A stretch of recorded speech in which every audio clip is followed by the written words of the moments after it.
Welcome to The Explainer. Today, we are diving deep into what is, I would argue, the single most important metric for building a truly resilient, diversified investment portfolio. And that metric is correlation. We're not just going to define it, we're going to treat it like a strategic tool that, once you really get it, can fundamentally change how you build your financial future and manage risk like a professional. Okay, so here's how we're going to tackle this. First, we'll start by framing the fundamental problem that every single investor has to deal with. Then we'll decode the key metric used to solve it. After that, we'll look at how it's measured and visualized, and, most importantly, how to actually apply it to your own portfolio. And finally, we'll wrap up by covering the critical traps you absolutely have to avoid to use this tool the right way. All right, so before we can even talk about the solution, we have to get really clear and precise about the problem. And for any investor, I don't care if you're a beginner or a seasoned pro, that central problem is and always will be risk. So here's the key insight, right? The world's best investors, they don't have a crystal ball. Their real genius isn't about predicting the future. It's about focusing relentlessly on the things they can control. See, they don't try to control the market. They control the structure of their own portfolio. And that is where the real power is.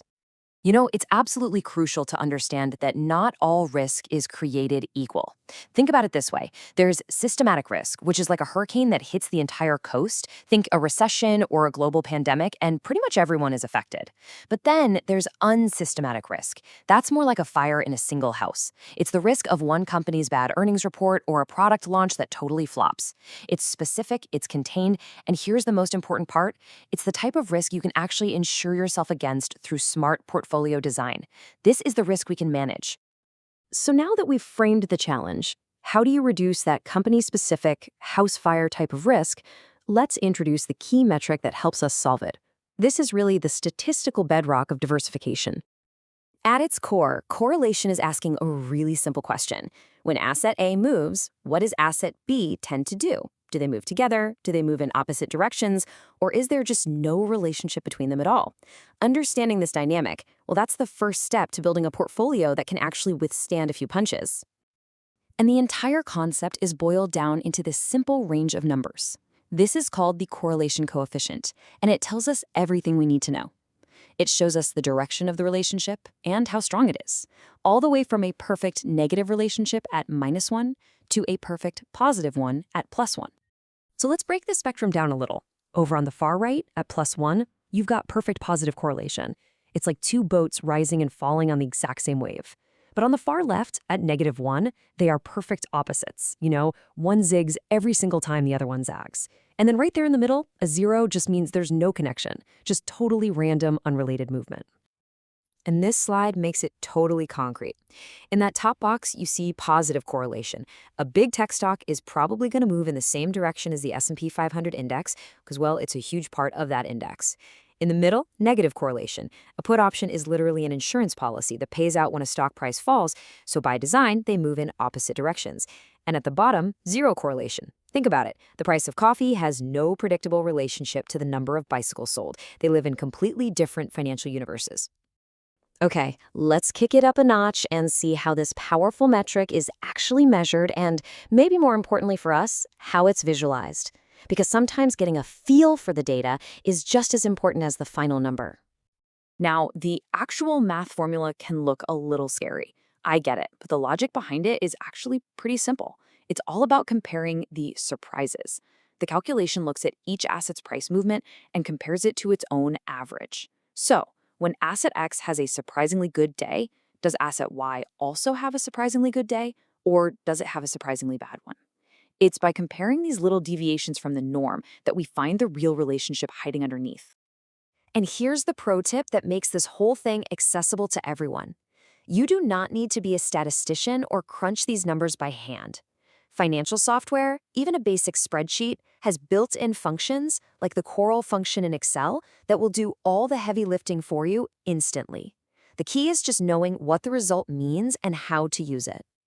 Look, numbers are powerful, but sometimes a picture is worth 1,000 data points. A visual, especially a scatter plot, can make the relationship, or the lack of one, between two assets immediately and intuitively obvious.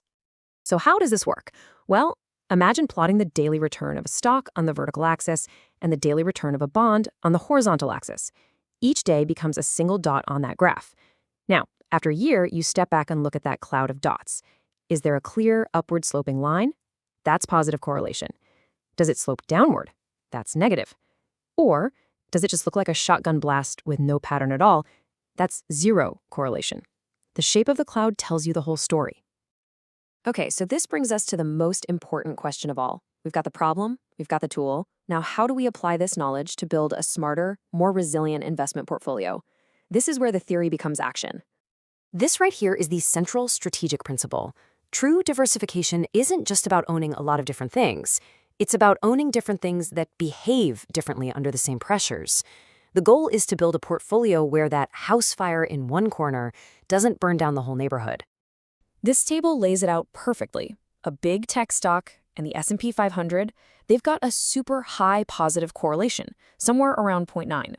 Owning both is kind of like having two copies of the same book. It doesn't add much protection. But then look at stocks and government bonds. That negative correlation is the key. Why does that happen? Well, it's a classic flight to safety. When the stock market starts to panic, investors often sell stocks and pile into the perceived safety of government bonds, which pushes bond prices up. That is the kind of strategic pairing that can smooth out your returns over time. So, what's the big takeaway here? It's that by strategically combining assets with low or even negative correlation, you're basically building a financial shock absorber directly into your investments. You're containing that specific avoidable house fire risk we talked about, which in turn lowers the wild swings, the volatility of your entire portfolio. Now, here's the thing. Like any powerful tool, correlation can be really easy to misinterpret or misuse. Understanding its limits is just as important as understanding its strengths. So let's look at the critical traps that every investor needs to know how to avoid. Take a look at this quote on the slide. It perfectly captures the most famous logical mistake in all of statistics. I mean, we can clearly see a high correlation between playing basketball and being tall, but the conclusion drawn from it is obviously completely wrong, and it leads us to the golden rule of data analysis. This is it. This is the one rule you have to burn into your memory.